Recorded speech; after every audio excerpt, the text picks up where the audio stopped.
മിശിഹായിൽ അനുഗ്രഹീതരായവരെ, ദിവ്യകാരുണ്യ ഈശോ ഈ ദിവസം നമ്മെ ഓരോരുത്തരെയും സഹായിക്കുകയും സംരക്ഷിക്കുകയും പരിപാലിക്കുകയും ചെയ്യട്ടെ എന്ന് പ്രാർത്ഥിക്കുന്നു.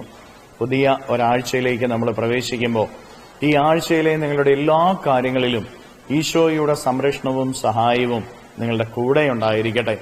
നിങ്ങളുടെ അധ്വാനങ്ങളിലും നിങ്ങളുടെ പ്രയത്നങ്ങളിലും നിങ്ങളുടെ യാത്രകളിലും കർത്താവ് നിങ്ങളെ സഹായിക്കട്ടെ. വിശുദ്ധ മത്തായിയുടെ സുവിശേഷത്തിന്റെ 15-ാമത്തെ അധ്യായത്തിന്റെ 21 മുതൽ 28 വരെയുള്ള തിരുവചന ഭാഗങ്ങളിൽ ഈശോനാഥന്റെ അരിയിലേക്ക് ഒരു കാനാൻകാരി സ്ത്രീ കടന്നു വന്ന് തന്റെ മകൾക്ക് സൗഖ്യം കൊടുക്കണമെന്ന് അപേക്ഷിക്കുകയാണ്. കർത്താവ് അവളെ തിരിഞ്ഞു നോക്കുന്നില്ല. അവള് കർത്താവിന്റെ പുറകെ നടക്കുക. അപ്പോൾ ശിഷ്യന്മാർ പറയുകയാണ് അവളെ പറഞ്ഞയച്ചാലും.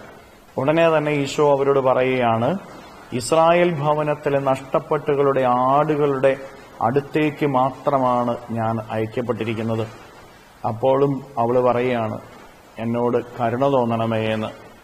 അപ്പോൾ ഈശോ പറയുകയാണ്, മക്കളുടെ അപ്പമെടുത്ത് ആരും നായ്ക്കൾക്ക് കൊടുക്കാറില്ല. അവള് അത് കേട്ടപ്പോൾ ഈശോയോട് പറയുന്നു, നായ്ക്കളും മക്കളുടെ അപ്പം വെച്ചിരിക്കുന്ന മേശയിൽ നിന്ന് വീഴുന്ന പൊടികൾ കൊണ്ട് ഭക്ഷിക്കുന്നുണ്ടല്ലോ എന്ന്. അവളുടെ വിശ്വാസം കണ്ട് കർത്താവ് അവളുടെ മകൾക്ക് രക്ഷ കൊടുക്കുകയാണ്. ഈ സുവിശേഷ ഭാഗത്തിലൂടെ ഈശോനാഥൻ നമ്മെ പഠിപ്പിക്കുന്നത് നമ്മുടെ പ്രാർത്ഥനയിൽ വിനയമുണ്ടായിരിക്കണം എന്നുള്ളതാണ്. ഒരു നായയോട് അവളെ ഉപമിച്ചിട്ടും അവള് വിനയത്തോടെ കർത്താവിന് മുമ്പിൽ നിൽക്കുക. നായ്ക്കള് മക്കളുടെ മേശയിൽ നിന്ന് വീഴുന്ന അപ്പം കൊണ്ട് ഭക്ഷിക്കുന്നുണ്ടല്ലോ, ഞാൻ നായയാണ്, പക്ഷെ എങ്കിലും എനിക്ക് നിന്റെ സഹായം വേണം, നീ എന്നെ രക്ഷിക്കണം, എന്റെ മകൾക്ക് സൗഖ്യം കൊടുക്കണം. അവള് വിനയപൂർവ്വം കർത്താവിന് മുമ്പിൽ നിൽക്കുകയാണ്. പ്രാർത്ഥനയിൽ വിനയമുണ്ടായിരിക്കണം പ്രിയപ്പെട്ടവരെ. നമ്മെ തന്നെ എളിമപ്പെടുത്തിക്കൊണ്ട് കർത്താവിന്റെ മുമ്പിൽ നിൽക്കാനായിട്ട് നമുക്ക് സാധിക്കണം. നമ്മളൊക്കെ പ്രാർത്ഥിക്കുന്നത് എങ്ങനെയാ? ഞാൻ ഒത്തിരി സമയം പ്രാർത്ഥിക്കുന്നുണ്ട് കർത്താവേ, ഞാൻ ബൈബിൾ വായിക്കുന്നുണ്ട് കർത്താവേ, ഞാൻ ജപമാല ചൊല്ലുന്നുണ്ട് കർത്താവേ, ഞാൻ മണിക്കൂറുകൾ മുട്ടുമേ നിൽക്കുന്നുണ്ട് കർത്താവേ, ഞാൻ പല തീർത്ഥാടന കേന്ദ്രങ്ങളിലും പോകുന്നുണ്ട് കർത്താവേ, അതുകൊണ്ട് എനിക്ക് രക്ഷ നൽകണം. നമ്മുടെ പ്രാർത്ഥന നടത്തുന്നതിന്റെ തീവ്രതയും നമ്മുടെ പുണ്യങ്ങളും ഒക്കെ ദൈവത്തിന് മുമ്പിൽ വെക്കുക. കർത്താവിന് മുമ്പിൽ നിൽക്കുമ്പോൾ നമ്മുടെ പ്രാർത്ഥനയുടെ തീഷ്ണതയും നമ്മൾ വെക്കണ്ട. നമ്മൾ എന്തുമാത്രം ദൈവത്തിന് മുമ്പിൽ നിൽക്കുന്നു എന്ന് നമ്മൾ വെക്കണ്ട. എളിമയോടെ, കർത്താവെ ഞാൻ ഒന്നുമല്ല, ഞാനൊരു പാവപ്പെട്ട മനുഷ്യനാ, എന്റെ ജീവിതത്തിൽ ഒന്നുമില്ല, പ്രാർത്ഥന പോലും എങ്ങനെയാണെന്ന് എനിക്ക് അറിഞ്ഞുകൂടാ, എന്റെ പ്രാർത്ഥന പോലും ശരിയാണോ എന്ന് എനിക്ക് അറിഞ്ഞുകൂടാ. ഈ ഒരു മനോഭാവത്തോടെ ദൈവത്തിന് മുമ്പിൽ നിൽക്കാനായിട്ട് സാധിച്ച രക്ഷയുടെ അനുഭവം നമുക്ക് ലഭിക്കും. എന്തേ നമ്മുടെ പ്രാർത്ഥനകളിലൂടെ നമുക്ക് രക്ഷ ലഭിക്കുന്നില്ല? അതിന്റെ കാരണം പ്രാർത്ഥനയിൽ വിനയമില്ലാത്തതുകൊണ്ടാണ്. പ്രാർത്ഥന നമ്മൾ നടത്തുമ്പോൾ നമ്മുടെ പ്രാർത്ഥനയുടെ തീഷ്ണതയോടെ നമ്മൾ ദൈവത്തിന് മുമ്പിൽ വർണ്ണിക്കുക ചെയ്യുന്നത്. അത് നിർത്തിയിട്ട് വിനയപൂർവ്വം എന്റെ പ്രാർത്ഥന പോലും എങ്ങനെയാണെന്ന് എനിക്ക് അറിഞ്ഞുകൂടാ കർത്താവേ, ഞാനിത് ബലഹീനയാ, ഈ ഒരു മനോഭാവത്തോടെ കർത്താവിന് മുമ്പിൽ നിൽക്കാനായിട്ട് നമുക്ക് സാധിച്ചാൽ നമ്മുടെ പ്രാർത്ഥനകൾക്ക് ദൈവം ഉത്തരം തരും. രണ്ടാമതായിട്ട് സുവിശേഷ ഭാഗം നമ്മെ പഠിപ്പിക്കുന്നത് നമ്മുടെ വിശ്വാസത്തെ കർത്താവ് പരീക്ഷിക്കും. അവള് കർത്താവിന്റെ പിന്നാലെ നടക്കുക, കർത്താവ് അവളെ അവഗണിച്ച് കളയുകയാണ്. ഒരു നായയോട് പോലും കർത്താവ് അവളെ ഉപമിക്കുക. അത്രമാത്രം അവള് ഒരു സഹനത്തിലൂടെ അല്ലെങ്കിൽ ഒരു അപമാനത്തിലൂടെ കടന്നു പോകുന്ന അവസ്ഥ. എങ്കിലും അവള് വിശ്വാസം ഉപേക്ഷിക്കാൻ തയ്യാറായില്ല. ആ വിശ്വാസം അവളുടെ മകളുടെ ജീവിതത്തെ തന്നെ മാറ്റുന്നതാണ് നമ്മൾ കാണുന്നത്. പ്രിയപ്പെട്ട ദൈവമക്കളെ, നമ്മളൊക്കെ ദൈവത്തിന് മുമ്പിൽ ഒത്തിരി പ്രാർത്ഥിക്കും. ഈ പ്രാർത്ഥന നടത്തുമ്പോഴും ദൈവം നമ്മളെ പരിഗണിക്കാതിരിക്കുന്ന ചില നിമിഷങ്ങളുണ്ടാകാം. ദൈവം നമ്മളെ മാറ്റി നിർത്തുന്ന ചില അനുഭവങ്ങൾ നമ്മുടെ ജീവിതത്തിലുണ്ടാകാം. നാണംകേടിന്റെ വഴിയിലൂടെ നമ്മളൊക്കെ കടന്നു പോകുന്ന അവസ്ഥ നമ്മുടെ ജീവിതത്തിൽ ഉണ്ടാവാം.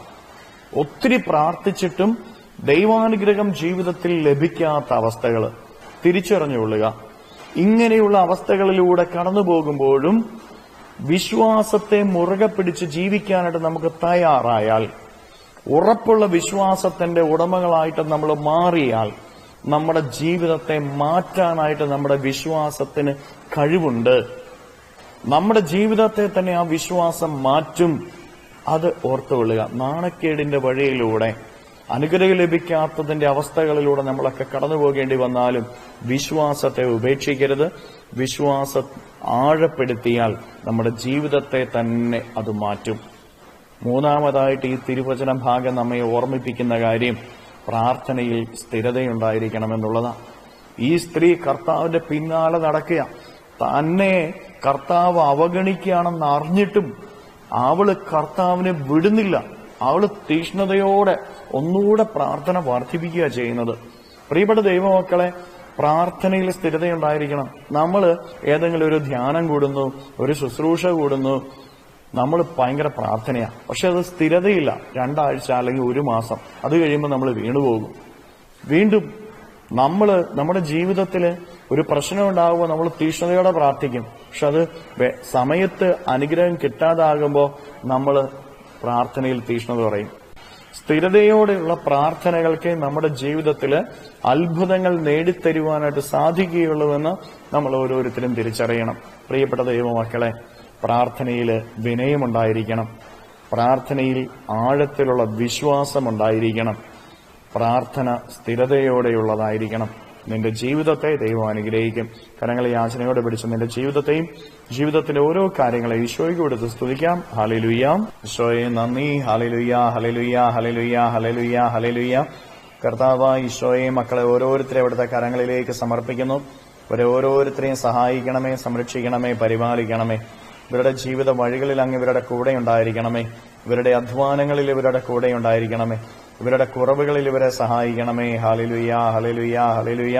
കർത്താവായ ഈശോയെ, ഈ ദിവ്യകാരുണ്യത്താൽ ആശീർവദിക്കുമ്പോൾ ഇവരിൽ നിന്ന്, ഇവരുടെ അധ്വാന മേഖലകളിൽ നിന്ന്, ഇവരുടെ വഴികളിൽ നിന്ന് സർവ്വ തിന്മകളും ബന്ധനങ്ങളും കെട്ടുകളും പിശാചിന്റെ ഉപദ്രവങ്ങളും നാരകീയ ശക്തികളുടെ പ്രവർത്തനങ്ങളും പൈശാചിക അരൂപികളുടെ പ്രവർത്തനങ്ങളും നിർവീര്യമായി തീരട്ടെ എന്ന് കൽപ്പിക്കുന്നു. അന്ധകാരത്തിന്റെ കെട്ടുകൾ ഇവരുടെ ജീവിതത്തിൽ നഴിയട്ടെ എന്ന് കൽപ്പിക്കുന്നു. Hallelujah, hallelujah, hallelujah. നിത്യം പിതാവും പുത്രനും പരിശുദ്ധാത്മാവുമായി സർവേശ്വര എന്നേക്കും. ആമേൻ.